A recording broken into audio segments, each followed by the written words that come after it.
kita akan ada X1 and X2. Okay. So X ni dia stand for the input lah.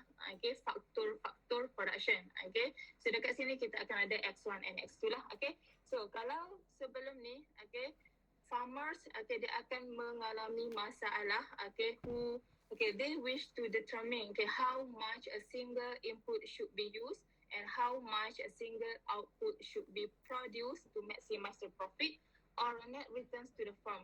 Okay, so kalau sebelum ni you dah belajar macam mana nak identify, okay, the profit maximization. Okay, so before this you dah identify lah, untuk mencapai that profit maximization you kena cari the intersection point, okay, between MR and MC. Okay, so untuk this one pun konsepnya lebih kurang sama sahaja. Okay, mungkin untuk tetapi untuk this one, okay, faktor yang terlibat adalah dua faktor lah, okay, ataupun dua input yang berbeza. Okay, so dekat sini kita dah ada combination of input. Okay, alright. So kalau sebelum ni, okay, mudah sahajalah, okay, because you have one input and one output sahaja. But for this one, okay, you akan ada, okay, the basic assumption, okay, which is two inputs, okay. Not one input are allowed to vary and some modifications need to be made lah. Okay, sebab kalau untuk hasilkan sesuatu, okay, especially in agriculture, kita memerlukan input lebih daripada satu, okay, which is the combination of input. Okay, alright. So kalau sebelum ni, okay, you dah belajar, okay, the production function. Okay, kita akan ada one equation lah, okay, untuk production function. Okay, so untuk this one pun sama lah. Okay, sekejap saya buka, kita contoh-contoh sikit. Alright. Okay, so kalau sebelum ni, okay, the production function, okay, adalah macam ni. Okay, the simple one sahaja. Okay, sebab hanya melibatkan one input and one output. Okay, so ini adalah the basic function, okay, which is fx. Okay, basic function. Okay, so ini melibatkan one input and one output. Okay, and untuk this chapter, okay, sudah melibatkan two inputs. Okay, so bila dah jadi two inputs, okay, the basic production function ni akan berubah lah. Okay, will be changed. Okay, dia akan berubah jadi macam ni. X1, X2. Okay, so kalau this one dia hanya ada satu input saja. Okay, tetapi untuk this one dia dah ada two inputs lah. Okay, so ini adalah the first input, ini adalah the second input. Okay, alright. So, okay, if there are no more inputs to the production process, okay, and if there are more than two different inputs, okay, the production function will be, okay, so kalau ada lebih daripada dua input, okay, the basic production function akan jadi lain lagi lah. Okay, so dia akan jadi macam ni. Okay. Okay, so ini adalah one input and one output. Okay, this one dia dah melibatkan two inputs yang berbeza, tetapi untuk this basic production function ini dah melibatkan banyak input lah. Okay, more than two inputs yang berbeza. Okay, so you ada the first input, the second input, the third input, okay, mungkin ada the fourth input, the fifth and so on. Okay, so X ini, okay, ini adalah quantity input yang you ada for the production process. Okay, and you kena ingat, okay, kalau ada more than two inputs, okay, so dekat sini akan ada untuk fixed input and variable input lah. Okay, so semua ni, okay, will be treated as fixed input and given with only the first two inputs allowed to vary. Okay, for example, kita ambil this one. Okay, kalau input tu more than two inputs, ada banyak input, okay, mungkin, okay, dia akan mencapai 5 ataupun 6 input. Okay, so kalau untuk first two inputs ini adalah variable input lah.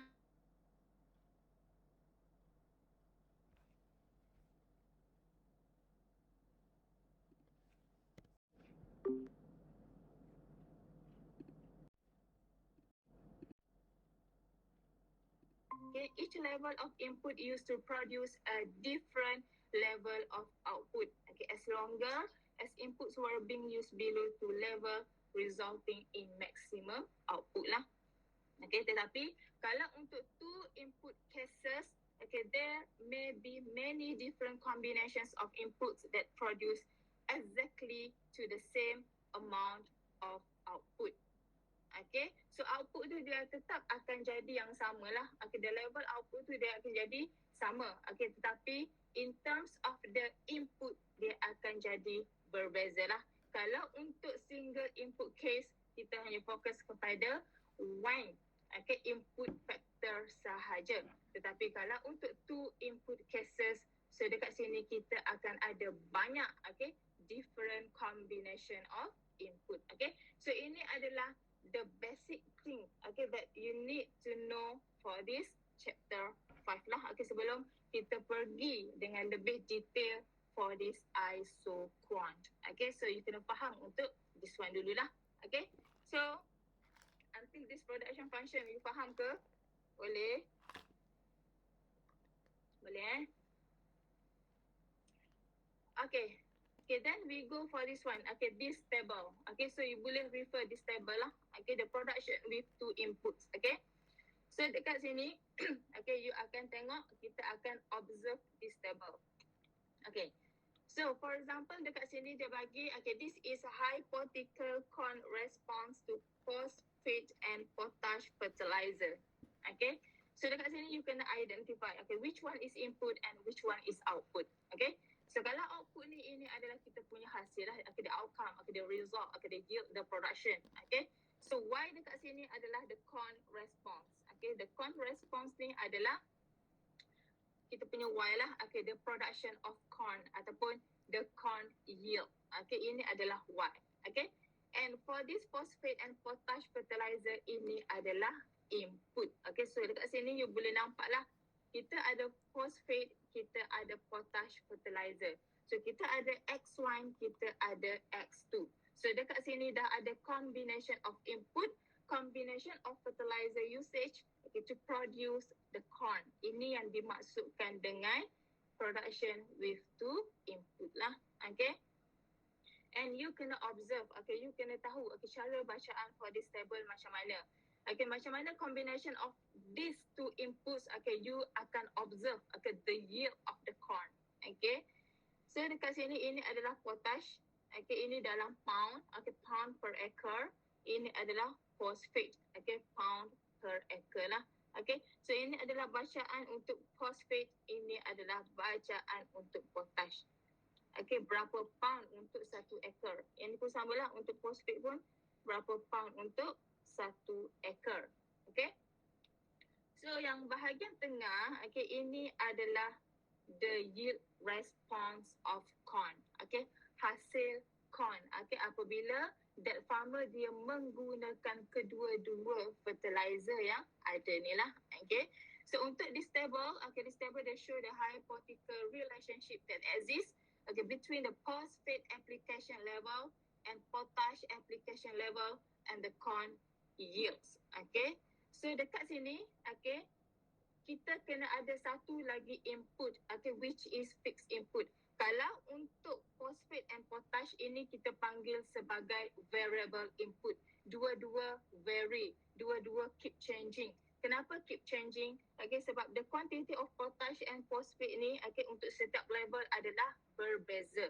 Okay, so that's why ini adalah variable input. Okay, tapi okay, you kena ingat, okay, selain daripada variable input, okay, kita kena ada one fixed input, okay, for the production purpose. Okay, so untuk this example, okay, the farmer dia boleh guna the nitrogen application rate sebagai fixed input. Okay, so kalau untuk fixed input ni, okay, the amount ataupun the quantity of nitrogen application dia akan jadi sama sahajalah.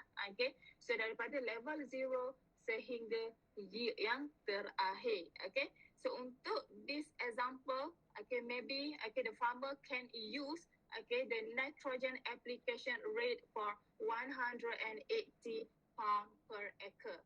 Okay, so untuk quantity nitrogen tu akan jadi sama sahaja. Okay, so dekat sini you akan ada two variable input and one fixed input. Okay, so variable tu adalah potash application and phosphate application. Kalau untuk fixed input tu, itu adalah the nitrogen application lah. Okay, So kalau you nak come up, okay, with the basic production tadi, okay, you boleh come up like this lah, okay. Okay, so you akan ada this one, Y, okay. So F, okay, X, Y, X2, X3, okay. So Y ni adalah, okay, the coin yield response tadilah, okay, the production of the coin. Okay, so ini adalah the outcome yang kita nak observe lah, okay, berapa banyak hasil yang boleh dihasilkan. Okay, the result of the combination of those two inputs tadi, okay. So and then we have X1. Okay, so X1 ni adalah the potash application. Okay, so ini adalah variable input yang pertama lah. Okay, and kita ada X2, so post-feed application. Okay, so ini adalah okay, the variable input yang kedua. Okay, and the last one we have X3. Okay, the nitrogen application. Okay, so untuk nitrogen application ni, okay, ini adalah the fixed input lah. Dia akan jadi constant sahaja, okay, dia punya quantity. Okay, tetapi kalau untuk potash and phosphate ni, okay, dia akan keep changing ataupun vary untuk setiap level of output produce. Okay, so ini adalah the basic production function untuk this table lah. Okay, sebagai contoh untuk this table. Okay. Alright, so macam mana you nak baca, okay, for this one? Okay, macam mana you nak baca hasil daripada combination of these two input? Okay, so untuk this one, okay, let's say, okay, kita menggunakan ratio 1:1 proportionate ratio for the potash and phosphate application. Okay, so kalau 1:1 bermaksud, okay, application untuk kedua-dua fertilizer ni akan samalah. Okay, so kalau untuk potash tu 10, okay, untuk phosphate pun dia akan jadi 10. Kenapa? Sebab ratio 1:1. Okay, so the quantity tu kena sama. Okay, so let's say kalau penggunaan untuk phosphate ataupun potash tadi 20. Okay, pun samalah untuk phosphate pun dia akan jadi 20. Okay, so kalau untuk potash, okay, penggunaannya adalah 30 pound. Okay, so samalah untuk potash pun dia akan jadi 30 pound. Okay, sebab dekat sini, okay, the ratio dia adalah sama, 1:1. Okay, so macam mana you nak baca this table? Okay, so like this lah. Okay, so first, okay, kita fokus kepada, okay, bacaan phosphate untuk 0. Okay, 0 to 0. Okay, so kalau phosphate is 0, okay, kalau potash is 0, okay, macam mana dengan production of coin? Okay, so dekat sini boleh tengok lah. Okay, ini adalah phosphate 0. Okay, this one, yang hijau ni. Okay, and untuk this one potash pun 0. Okay, so you kena cari the intersection point lah, okay, between the phosphate and potash. Okay, so bila intersection, dia akan meet dekat sini. Okay, so 96 ini adalah, okay, the yield ataupun the production of corn hasil combination of phosphate and potash. Okay, so sama juga. Okay, kalau phosphate ni bacaan dia 10 pound per acre. Okay, the application adalah 10 pound per acre. Okay, and untuk potash pun sama. Okay, dia punya application pun 10 pound per acre. So, you kena carilah. Okay, 10 pound dekat sini. Ini adalah untuk phosphate. Okay, ini adalah untuk potash. Okay, so bila you cari the intersection point, dia akan meet dekat sini. This one. 1:0:1. Okay, so ini adalah bacaan production apabila menggunakan 10 pound per phosphate and 10 pound per potash. Okay, so sama juga. Okay, kalau guna 20 and 20, okay, 30 and 30, okay, you kena cari bacaan on this table. Okay, so hasilnya, okay, daripada observation from this table, you akan dapat bacaan secara melintang lah. Okay, so you akan dapat secara direct lah. Okay, ini kita panggil sebagai isoquant. Okay, sebab tu kita ada bentuk isoquant. Okay, sebab ini dah melibatkan two inputs. Okay, okay, so samalah. Okay, kalau penggunaannya adalah 20 pound per phosphate. Okay, untuk potash pun dia akan guna 20. So, bila you cari the intersection point, you akan jumpa dekat sini lah. Okay, the midpoint dia dekat sini. So, 1:0:6. Okay, so bila menggunakan 20 pound per acre of phosphate and 20 pound per acre for potash, okay, the total production of corn dia akan jadi 106. Okay, pun sama. Kalau you pakai this 30 dengan 30, okay, bacaan dia akan jadi 114. Okay, okay, kalau guna 40-40, bacaan dia akan jadi 121. Okay, kalau 50-50, 127. Okay, kalau 60-60, you akan dapat 130. Okay, kalau 70 and 70 dapat 136. And kalau 80 you akan dapat this 134. Okay, so you kena baca this table secara macam ni lah, melintang macam ni. Okay, so ini adalah bacaan untuk the production of corn apabila menggunakan input yang berbeza. Okay, so kalau you boleh nampak dekat sini, okay, bacaan dia adalah okay, semakin increase. Okay, tetapi ada pada satu point tu bacaan production dia akan jadi rendah. Okay, ini kita panggil sebagai diminishing ataupun decreasing rate. Okay, so sebelum ni you dah belajar lah. Okay, macam mana you nak identify for that diminishing, macam mana you nak identify for that decreasing rate. Okay, so kita kena tengok kepada MPP, marginal physical product. Okay, the rate of change. Okay, so apa yang you belajar before this, okay, dia akan quite relate, okay, to this chapter lah.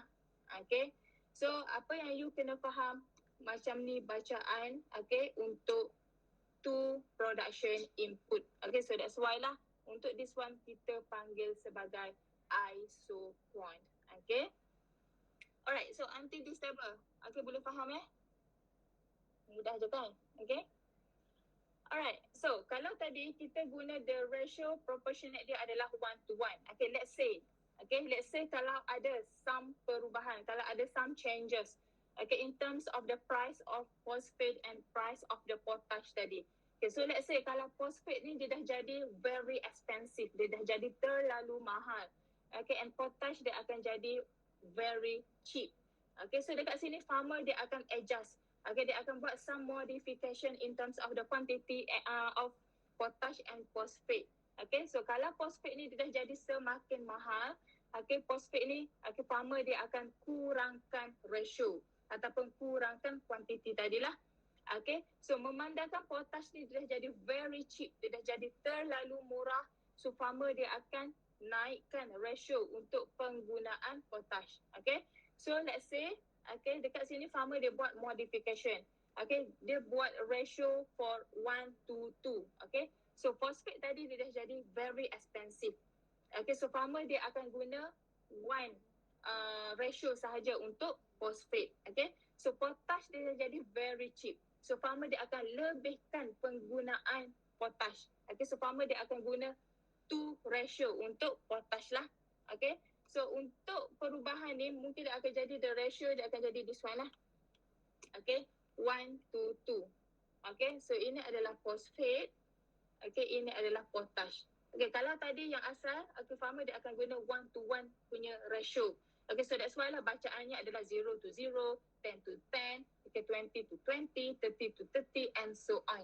Okay, tetapi bila dah ada perubahan in terms of the price of input, okay, the farmer dia buat some modification like this lah. Okay, so phosphate dia akan jadi 1, okay, potash dia akan jadi 2. So 1:2 punya ratio. Okay, so semakin bertambah penggunaan input, okay, ratio ni pun akan jadi semakin bertambah lah. Okay, kalau phosphate ni farmer dia guna 2, okay, potash dia akan jadi 4.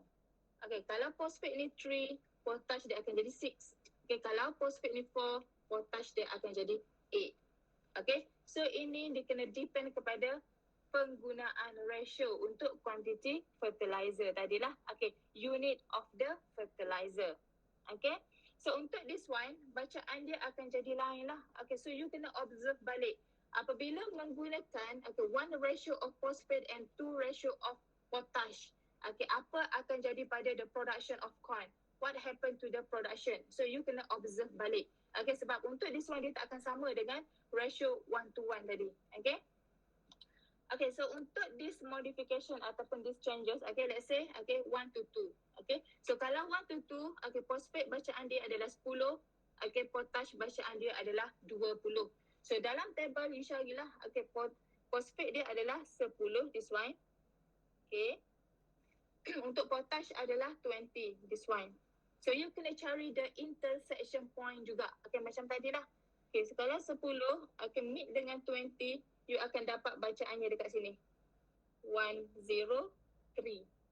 Okay, so ini adalah the production of coin, hasil daripada penggunaan 10 pound phosphate, okay, and 20 pound of potash. Okay, so sama juga. Okay, kalau you gunakan ratio 2 to 4, okay. So kalau ratio 2 to 4, dia akan jadi 20 to 40. So you kena baca balik lah. Okay, untuk phosphate, okay, apabila guna 20 phosphate, okay, and 40 punya potash, okay, so you kena cari the intersection point, this one. Okay, so you akan jumpa dekat sini lah. 109. Okay, so production of coin dia akan jadi 109 apabila menggunakan 20 pound of phosphate, okay, and 40 pound of potash. Okay, and sama juga. Okay, kalau 3 to 6 ini akan jadi 30 to 60. Okay, so carilah. Okay, 30 to 60. This one. Okay, and the last one is 40 to 80. Okay, so 40 to 80. Ini adalah dia punya bacaan lah. Okay, so ini adalah depend kepada penggunaan quantity of the input. Okay, benda yang sama sahaja, konsep yang sama. Okay, cuma you kena identify betul-betul lah. Okay, the amount of input tu berapa farmers tu guna. Okay, and then you kena observe, okay, the total production of output. Okay, so bacaannya adalah macam ni lah. Okay, macam mana you nak observe from the table. Okay. Alright, okay, so I think kita dah settle lah untuk this one, this table, okay, the production with 2 inputs, okay. So I hope you faham lah untuk this one, okay. Okay, so then, okay, we go for this isoquant. Okay, so untuk this isoquant, okay, apa yang dimaksudkan untuk this isoquant? Okay, so iso ni adalah datangnya daripada perkataan Greek lah. Okay, so dia datangnya daripada perkataan isos. Okay, so isos ni bermaksud equal, okay, which is sama. Okay, so kalau quant ni adalah short term daripada quantity. Okay, so isoquant ni bermaksud equal quantity. Okay, so itu maksud isoquant. Okay, so untuk this isoquant ini adalah, okay, literally, okay, a line representing the equal quantities. Okay, so macam mana nak dapatkan this isoquant punya figure? Ini adalah datangnya daripada table tadilah. Okay, the combination of input tadi. Okay, and the output. Okay, so untuk this one, okay, so every point, okay, untuk line ni dia akan represent the equal quantities. Okay, and it also represent the same yield ataupun the output level. Okay, sebab tu nama dia isoquant. Okay, sebab at last kita akan dapat same quantity, same yield, same output level. Hasil daripada different combination of 2 input. Okay, so as one more along on isoquant, okay, the proportion of 2 inputs vary. Okay, but output ataupun yield remain constant. Okay, so ini adalah datangnya daripada bacaan tadilah. Okay, so walaupun, okay, input tu berbeza, tetapi at last, okay, in terms of the production of corn ni, you akan dapat amount yang sama. Okay, so itu yang dimaksudkan dengan isoquant. Okay, sebab tu you kena cari the intersection point, okay, between the different input lah. Okay, so kalau untuk this one tadi, okay, ini yang dimaksudkan dengan the different combination of input, okay, tetapi at last you akan dapat the same quantity of output. Okay, so kalau you guna 10 phosphate, okay, and 20 punya potash, okay, at last you akan dapat this level of output. Okay, same level of output. Ini adalah isoquant lah. Okay, dalam erti kata mudah. Okay, so macam mana you nak baca this isoquant? Okay, ini adalah, okay, datangnya daripada table tadi. Okay, so untuk this figure dia agak kabut. So I think you boleh tengok balik lah dalam bentuk PowerPoint. I think kalau PowerPoint dia lagi clear kot. So ini saya dah convert kepada PDF. Okay, so untuk this one, okay, ini adalah 0 lah. Okay, ini adalah untuk potash, ini adalah untuk phosphate. Okay, So kalau zero phosphate, zero potash, bacaan dia akan jadi 96. Okay, so that's why dia akan bertemu dekat sini. Okay, dia sama sahaja konsep dia. Cuma yang ini, this figure dia dah converted, okay, from the observation from the table tadi. Okay, dia dah come up with this figure. Okay, so that's why kita akan dapat bentuk macam ni lah. Okay, bentuk isoquants ni. Okay, so sama lah. Kalau you guna 10 to 10, okay, the ratio tadi, okay, this one 10, okay, this one is 10, okay. So bacaan dia pun akan jadi sama lah, okay. So dekat sini akan jadi 10, okay, dekat sini pun 10, okay. So kalau 10 to 10, okay, bacaan dia akan jadi 101 tadi, okay, based on the table, okay, so 101. So dia akan jumpa dekat sini lah, okay. So bacaan dia 10, this one 10, okay. So dia akan intersection, dia akan jumpa dekat sini. Okay, so the production of corn tadi hasil daripada penggunaan 10 potash and 10 phosphate, you akan dapat 101. Okay, so samalah kalau menggunakan 20, okay, this one is 20, ini ada bacaan 20, ini pun bacaan 20. Okay, so bila you gerakkan the point sama dengan yang table tadi, okay, gerakkan the point, okay, this one, so dia akan meet dekat sini, okay, the intersection point, okay. So bacaan dia akan jadi 106 lah, okay. This one. Okay.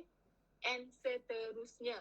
Okay, sehinggalah okay, penggunaan input 80 to 80. Okay, so the last one is 80. Okay, the last one is 80. Okay, so bila 80 to 80, you akan dapat this bacaan lah yang paling atas.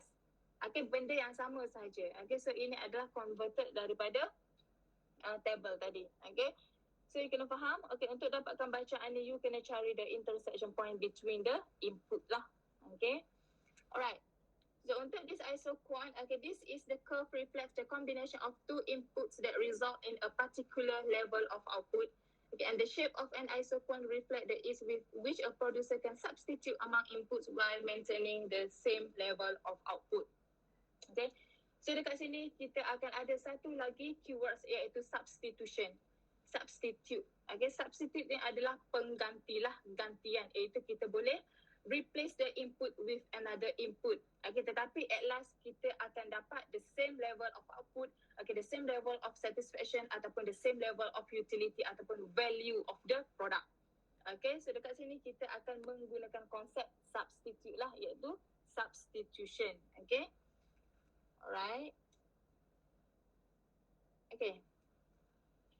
Then we go for the marginal rate of substitution. Okay, so apa yang dimaksudkan dengan marginal rate of substitution? Okay, so ini adalah MRS. Okay, so untuk this MRS, okay, the slope of an isoquant referred to as the marginal rate of technical substitution, okay, or MRTS. Okay, the value of the MRTS in our example is given by, okay, so ini adalah the formula untuk MRTS lah. Okay, the change in capital, okay, divide by change in labor. Okay, so change ni you dah belajar lah before this. Okay, so bila ada change sahaja, ini akan melibatkan the marginal. Okay, so marginal tu membawa maksud kepada change lah. Okay, itu tanda segitiga ni. Okay, ini adalah change. Okay, so untuk you dapatkan this marginal rate of substitution, the change in capital divide by change in labor ataupun MPP labor divide by MPP capital. Okay, marginal physical product of labor, okay, divide by the marginal physical product of capital. Okay, so macam mana you nak calculate for this MRTS? So yang ini kita kena observe daripada table lah. Okay, so dalam table nanti dia akan bagilah the value of the capital, okay, the value for the labor. Okay, and the first step you kena kira, okay, the MPP for the labor and MPP for the capital. You kena cari dulu, okay, kadar perubahan, okay, untuk kedua-dua capital and labor. Okay, and the last one barulah you boleh cari for this MRTS lah.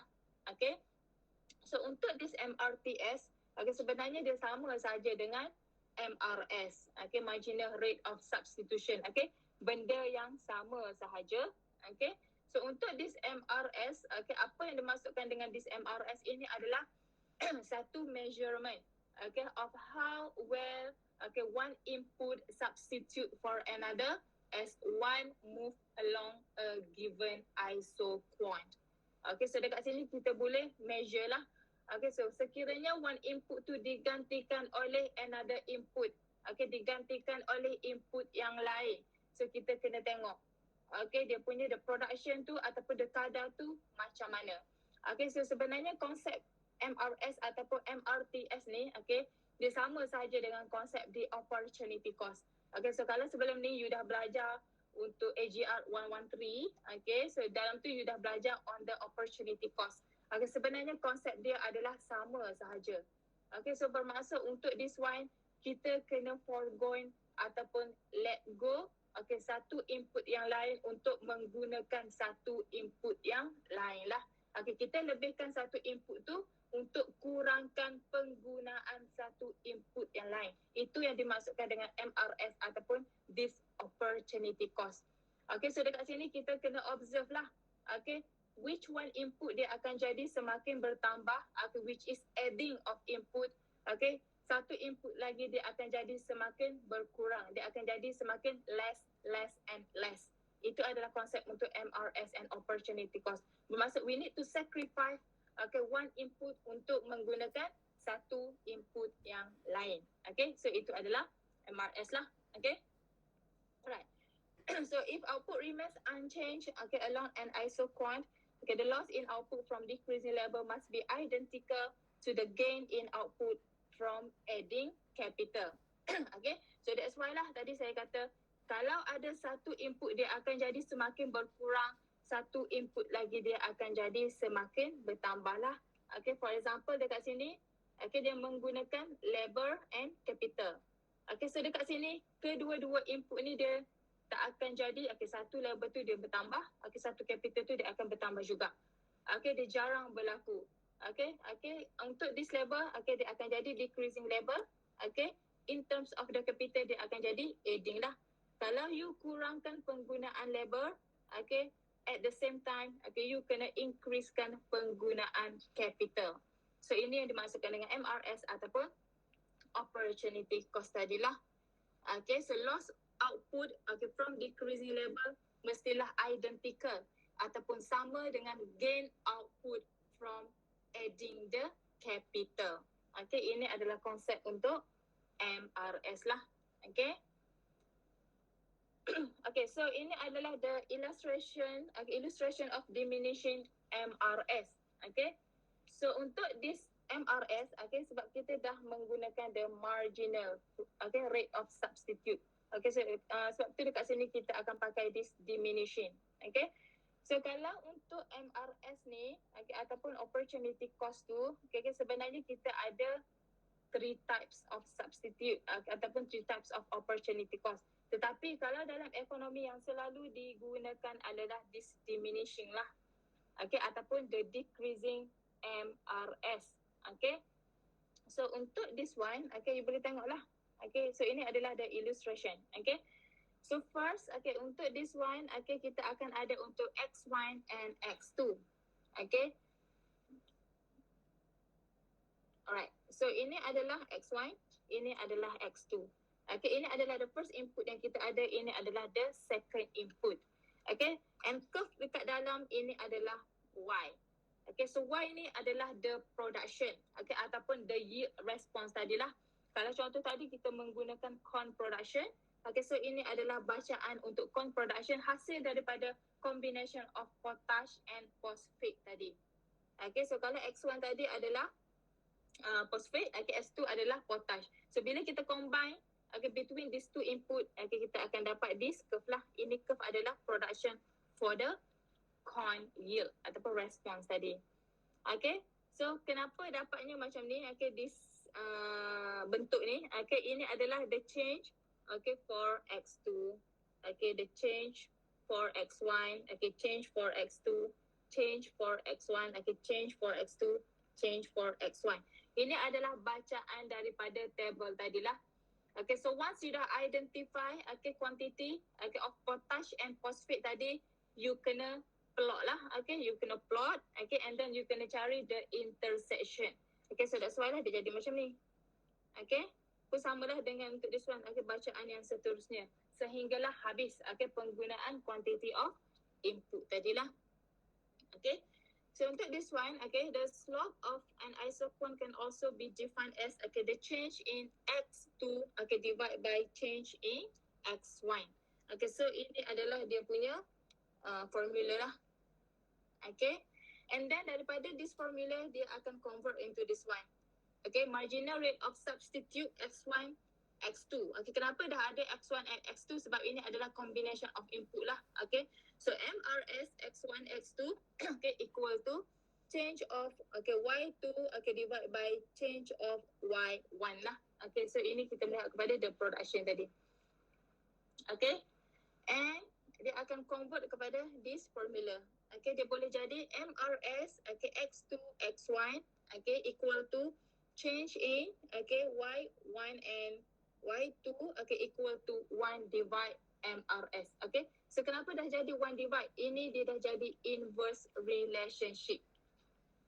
Okay, selalunya kita akan pakai this one sahaja. Ini adalah the normal relationship for this MRS. Okay, tetapi kadang-kadang bacaan untuk X1 and X2 ni dia akan berubah lah. Mungkin salah satu input tu dia akan jadi negatif punya bacaan. Okay, so that's why dekat sini dia dah jadi inverse relationship. Okay, so untuk this MRS, selalunya horizontal axis tu kita akan label sebagai X1. Okay, so ini adalah horizontal axis. Secara mendatar, ini adalah X1. Okay, and the vertical axis kita akan label sebagai X2 lah. Okay, so untuk this production, you kena identify lah yang mana satu X1, yang mana satu X2. Okay, so untuk this MRS X1 and X2 selalunya akan digunakan untuk kita describe the slope of isocone. Okay, assuming that input X1 is increasing and input X2 is decreasing. Okay, so the basic assumption ataupun the basic concept dia untuk MRS ni tadi, kita buat kena assume lah. X1 dia akan increase, X2 dia akan jadi decreasing. Okay, so kita akan dapat this MRS. Okay, so untuk this example tadi, untuk X1, X1 ni adalah the replacing input. X2 adalah the input that being replaced. Moving down and to the right along the isocone. Okay, so kalau untuk X1 ni dia dah dia punya input semakin bertambah. Okay, untuk X2 dia punya input semakin berkurang. Ini kita panggil sebagai replacing input. Ini adalah input that being replaced. Sebab itu saya kata konsep dia adalah sama saja dengan opportunity cost. Okay, bermaksud ada input yang kita akan adding, ada input yang kita akan reduce. Okay, so kena buat macam ni lah. Okay, so kalau untuk X1, quantity of input dia semakin bertambah, ini adalah replacing input. Kita gantikan input yang lama. Okay, so that's why lah X1 ni semakin bertambah. Okay, X2 ni adalah input yang lama, kita kena discard ataupun kita kena reduce. Okay, so dekat sini, the quantity of input ni dah jadi semakin berkurang. Ini adalah the input that being replaced. Okay, input yang dah digantikan. Okay, so bila kedua-dua ni kita dah observe, dekat sini, the slope tadi dia akan moving down, and to the right. Okay, so bentuk dia adalah this one lah. Ini adalah MRS yang normal. Okay, MRS yang original. Okay, so konsep dia, X1 increase replacing input. Okay, X2 is decreasing input that being replaced. Okay, dia punya slope of isocone tu dia akan moving down and to the right. Okay, ini adalah the normal punya MRS. Okay, iaitu diminishing MRS. Ataupun kita panggil sebagai convex to origin lah. Okay, dia punya bentuk adalah convex. Okay. Tetapi, kadang-kadang, benda ni dia akan jadi inverse relationship. Dia akan jadi terbalik. Okay, so bila jadi terbalik, dia akan jadi macam ni lah. Formula dia akan jadi this inverse punya equation. Okay. So kalau untuk this inverse slope of the isocone, dia akan jadi terbalik. Okay, X2 dia akan jadi increase, X1 dia akan jadi decrease. Okay, the quantity input of X2 dia akan jadi semakin bertambah lah. Okay, and penggunaan input untuk X1 dia akan jadi berkurang. Okay, dia dah inverse untuk MRS yang asal tadi, yang saya dah tulis ni. Okay, So bila dah jadi inverse slope ni, okay, S2 dia akan jadi replacing input, X1 dia akan jadi input that being replaced. Okay, the slope of isoquant tu dia akan jadi move up and left along the isoquant.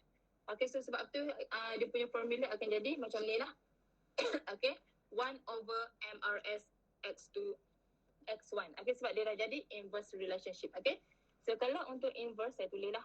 Okay, S1 dia akan jadi decrease. Okay, dia terbalik okay, dengan original MRS tadi. Okay, so kalau decrease, okay, so X1 ni dia akan jadi input that being replaced. Ingat macam ni je. Okay, kalau quantity of input tu dia semakin berkurang, ini adalah input yang dah digantikan.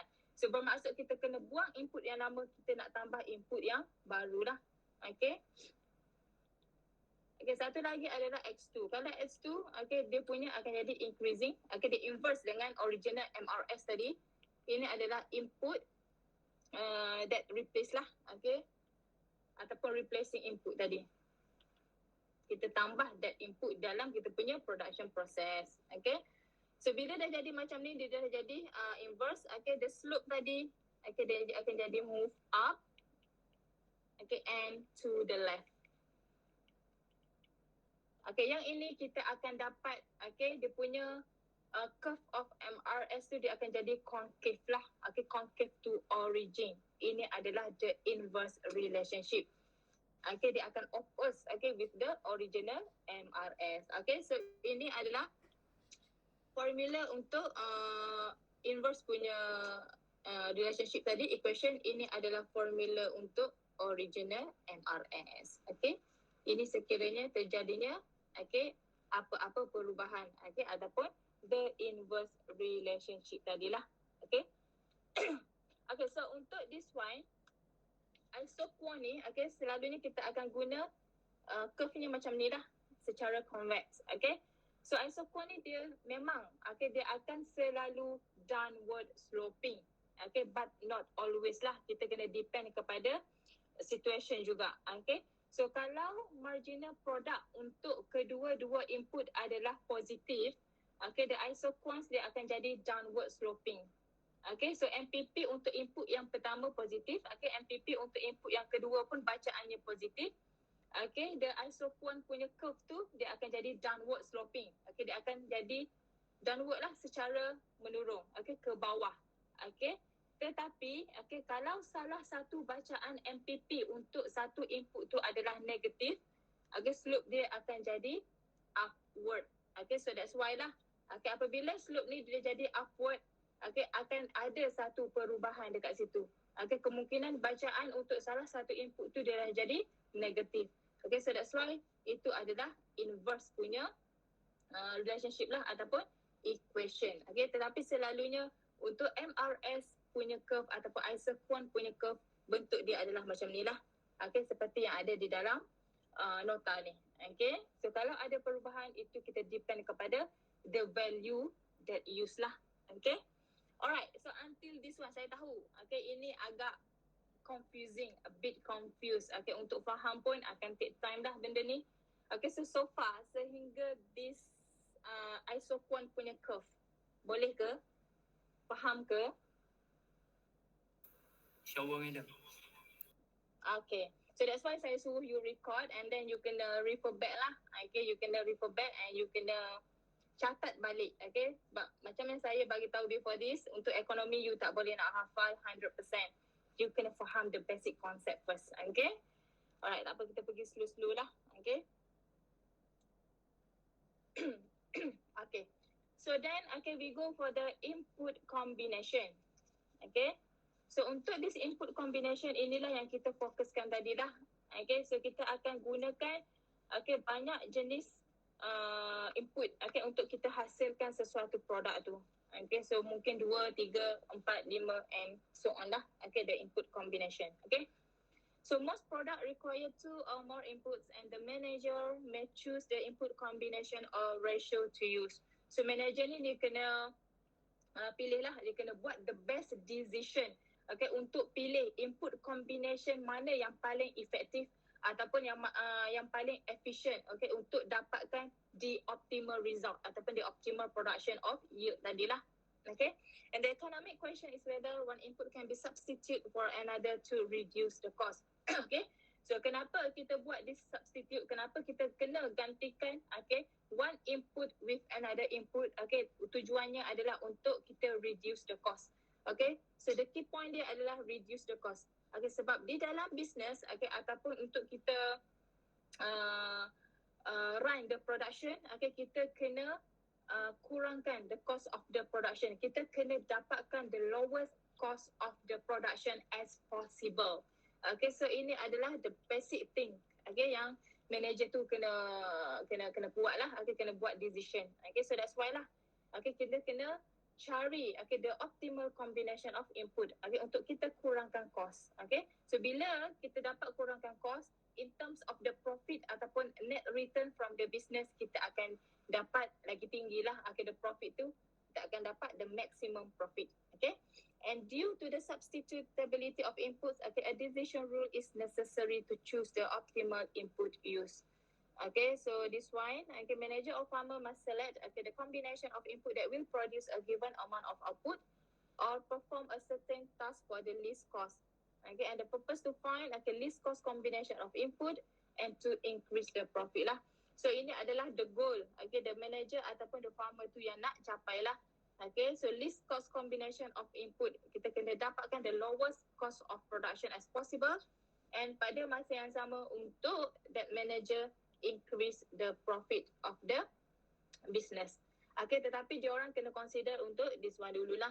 Diorang kena cari the combination of input yang paling optimal untuk dapatkan the maximum amount of output ataupun maximum amount of yield tadilah. Alright, and then we have these types of substitution. So untuk these types of substitution, kita ada 3 jenis substitution lah. So untuk this one, kita ada constant rate, iaitu perfect substitution. And the second one, kita ada decreasing rate, ataupun kita panggil juga sebagai diminishing rate of substitution lah. Benda yang sama saja. And the last one kita ada untuk this no substitution. So first kita pergi kepada the constant rate ataupun perfect substitution ni. So apa yang dimaksudkan dengan constant rate ataupun perfect substitution? So untuk this one, bacaannya adalah, so ini adalah untuk coin. Ini adalah untuk barley. So ini adalah dia punya inilah, dia punya curve-nya. So ini A, ini adalah B, ini 4, ini 5. So you tengok balik lah dalam Microsoft PowerPoint, itu mungkin lagi clear. Ini dia dah agak kabur. So untuk this constant rate ataupun perfect substitution, apa yang dimaksudkan dengan perfect substitution? Untuk this one, dia selalunya akan ada the same slope everywhere lah. So sebab tu kita akan dapat this straight line. Slope dia akan sama sahaja everywhere. And untuk this one, the straight line sloping downward to the right. So ini menunjukkan decreasing MRTS or constant MRTS. Ini adalah increasing MRTS ataupun constant MRTS bacaannya. So macam mana kita akan dapat this curve, this constant curve? Ini adalah daripada table nantilah. So ini adalah the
okay, will get more and more units of commodity or the product, okay, and they will be willing to give up less and less unit of another product. Okay, so that the level of satisfaction of consumer remain the same. So walaupun ada konsep penggantian dekat sini, okay, walaupun corn ni digantikan oleh forage ataupun forage ni digantikan oleh corn, tetapi okay, at last, okay, in terms of the level of utility ataupun level of satisfaction adalah sama sahaja. Okay, itu adalah konsep untuk this MRS lah. Okay, and the last one kita ada untuk this no substitution. Okay, tak ada penggantian. Okay, so kalau untuk no substitution, okay, dia punya curve adalah macam ni lah. Okay, ada A, okay, 1 to 1. Okay, so ini adalah tractor drivers, ini adalah tractor. Okay, so dekat sini tak akan ada apa-apa penggantian lah. Okay, mungkin dekat sini ini adalah the complementary good. Okay, so kalau complementary good ini bermaksud good tu dia akan complement each other lah. Okay, so susah untuk digantikan. Alright, so ini adalah 3 jenis untuk this substitution. Okay, types of substitution lah. Okay. Alright, and then we go for this input substitution ratio. Okay, so untuk manager ataupun farmer make a decision, okay, dia orang kena follow, okay, this ratio lah. Okay, so first kita ada input substitution ratio. Okay, ini adalah the first formula yang you kena ingat. Okay, so formula dia adalah the amount of input replaced divide by amount of input added. So dekat sini you kena kenal pasti. Okay, yang mana input yang dikurangkan, yang mana input yang dinaikkan lah ataupun increase. Okay, so kalau input yang dikurangkan itu adalah the amount of input replaced yang telah digantikan. Okay, you kena divide by the amount of input added. Okay, input baru yang ditambah lah. Okay, so ini adalah decreasing input. Okay, divide by increasing input. Okay, the simple formula yang you kena ingat lah. Okay, untuk you kira this input substitution ratio. Okay, so selain daripada input substitution ratio, you kena kira for this input price ratio. So you kena gunakan kedua-dua ratio ni untuk make a decision. Okay, sama ada that combination tu betul-betul optimal ataupun tidak. Okay, untuk kita dapatkan the maximum production of yield ataupun the optimal production of yield lah. Okay, so untuk this input price ratio, okay, dia punya formula adalah like this lah. Price of input being added, price of input being replaced. Kalau tadi amount of input, the quantity of input. Okay, so kalau untuk this one, you kena tengok kepada price of input lah. Okay, so price of input being added ini adalah kalau ada pertambahan input. Okay, price increasing input. Okay, you kena divide dengan price decreasing input. Okay, input yang dikurangkan ataupun yang telah digantikan. Okay, so you jangan bertukarlah okay, dengan this formula. Okay, you kena tengok betul-betul. Okay, so kalau untuk input substitution, amount of input replaced divide by amount of input added. Decreasing input divide by increasing input. Okay, tetapi kalau untuk this price, dia akan jadi terbalik lah. Okay, the price of increasing input divide by price decreasing input. Okay. Alright. Okay. So untuk you buat the decision, okay, you can follow this decision rule. Okay. So input substitution ratio must be same to input price ratio. Okay, so bermaksud ini adalah konsep yang sama dengan MR is equal to MC. Okay, so kalau sebelum ni you guna MR is equal to MC untuk you identify the profit maximization berapa. Okay, and then daripada profit maximization tu you boleh identify okay the maximum output produce. Okay, so sama juga untuk this one. So after you dah calculate for that input substitution ratio and input price ratio, okay, you kena kenal pastilah you kena cari the value is identical. The value is the same. Okay, tetapi it is very impossible untuk kita dapatkan the exactly value in the table. Okay, selalunya dalam table kita tak akan dapat value yang sebiji lah, yang sama. So you kena cari the nearest value. Sama saja konsep dengan MR equal to MC before this lah. You kena cari the nearest value lah. Okay, tetapi kalau untuk you cari that nearest value, okay, you kena pastikan the price ratio not exceed the substitution ratio. Okay, you kena guna this one. Okay, so you kena cari the value nearest, okay, value yang paling dekat, tetapi price ratio must be less than substitution ratio. Ini adalah the optimal production lah. Okay, ini adalah the best decision yang manager kena buat. The price ratio must be less than substitution ratio. Okay, ataupun input substitution ratio kena sama dengan input price ratio. Tetapi kalau tak ada value yang sebiji ataupun yang sama, you kena refer kepada this one. Okay, cari close as possible punya value, tetapi price ratio must be less than substitution ratio lah. Okay, ini yang you kena ingat lah. Okay, the key point. Okay, alright, so ini adalah the example untuk this one. Okay, macam mana you nak buat decision untuk pilih lah. Okay, yang mana satu, least cost fit ratio. Okay, so dekat sini apa yang you boleh tengok. Okay, kita ada fit ratio. Okay, so inilah yang A, B, C, D, E, F tadi. Okay, yang untuk MRS punya curve tadi. Okay, so after you dah plot semua, okay, you akan connect lah all the points. Okay, so daripada connect all the point, barulah you boleh identify. Okay, sama ada that one adalah constant ke, akan diminishing ke, ataupun no substitute at all. Okay, ni adalah fit ratio. Okay, and then kita ada grain and hay. Okay, ini adalah okay, dua input yang akan digunakan lah untuk this example. Okay, so ini you kena kira lah. Okay, input substitution ratio, input price ratio, total cost of ratio.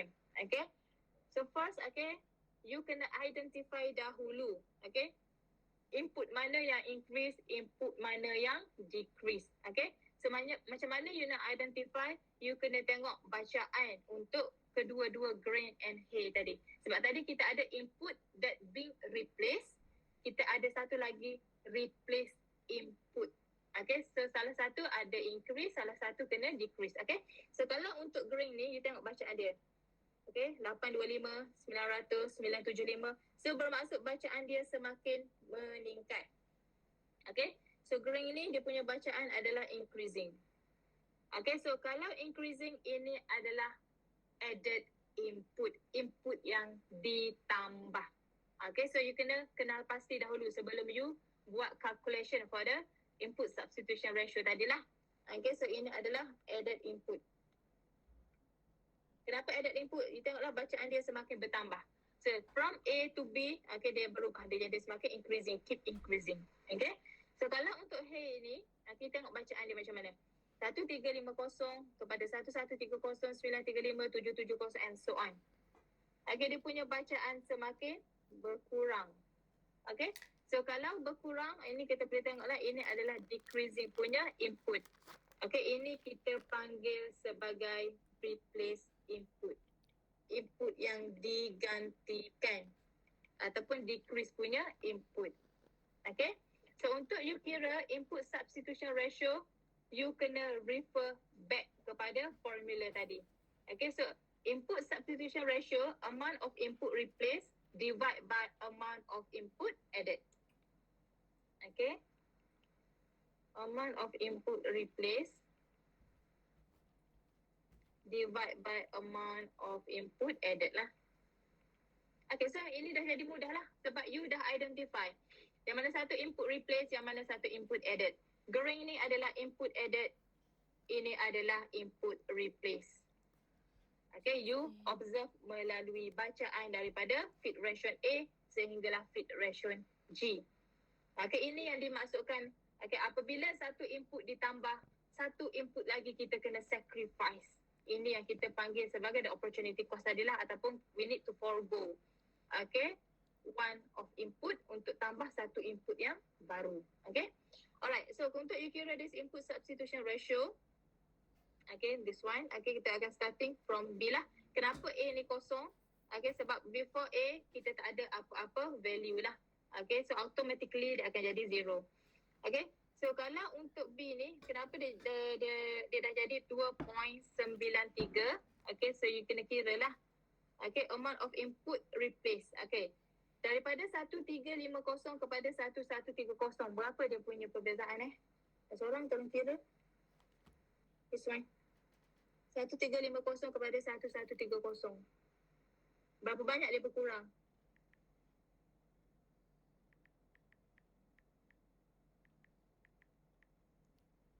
How much?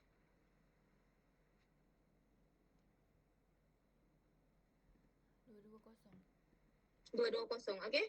So dia berkurang sebanyak 220. Ini adalah amount of input replace. Okay, 220. Okay, yang ini, okay, berapa banyak pertambahan? I think yang ini 75, betul? Okay, so pertambahan dia adalah 75. Okay, so amount of input added adalah 75. So you kira 220 divide by 75, you dapat berapa? How much?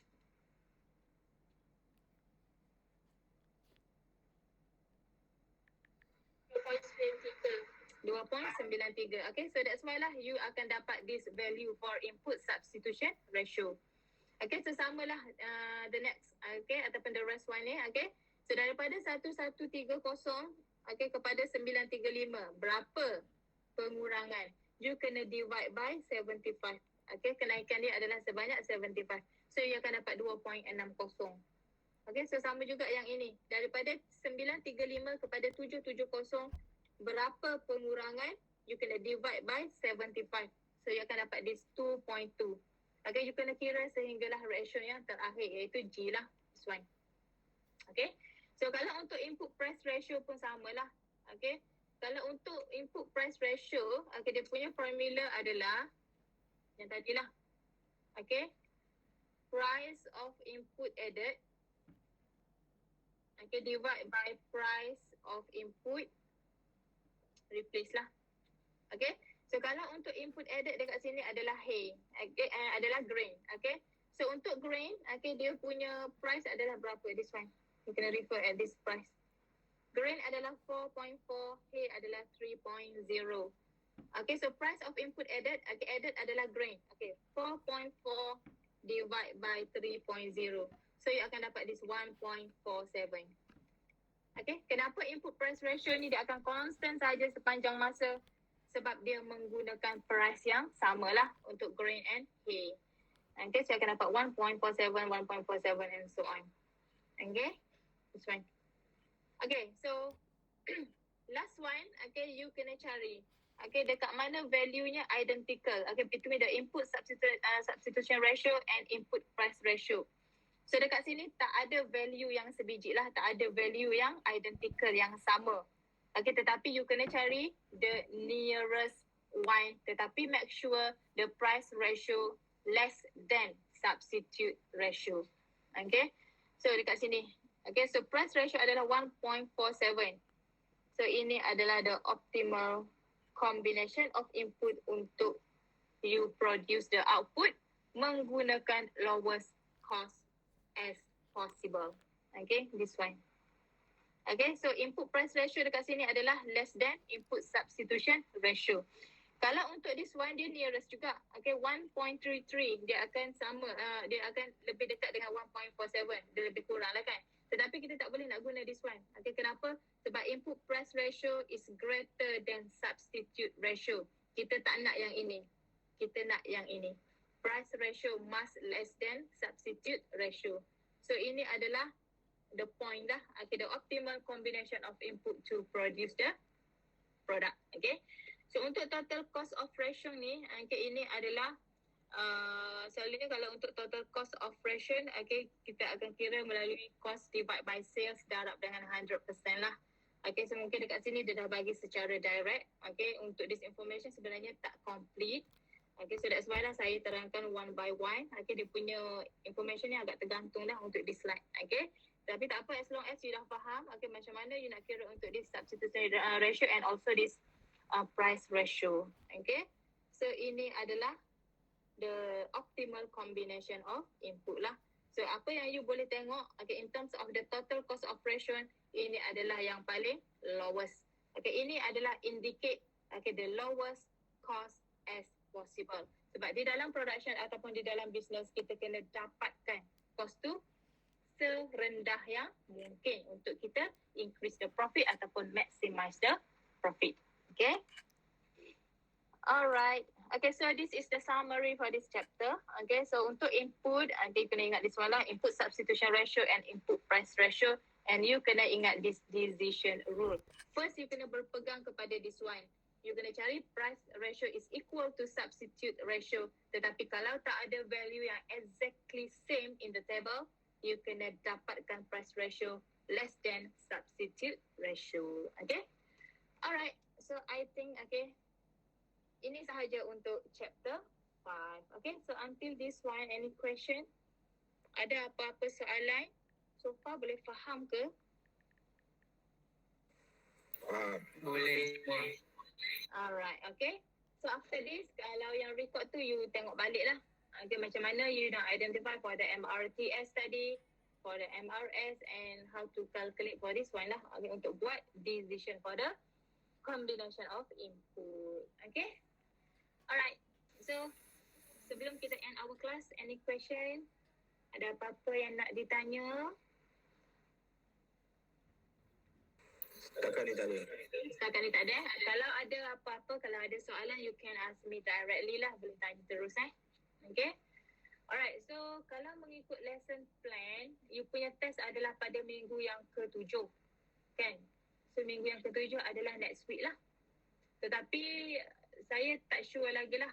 Okay, dia punya timeline tu masih boleh diguna pakai ataupun tidak. So kena tanya lecturer yang lain lah. Okay, sama ada test tu akan dibuat pada minggu yang ke-7 ataupun ada sebarang perubahan.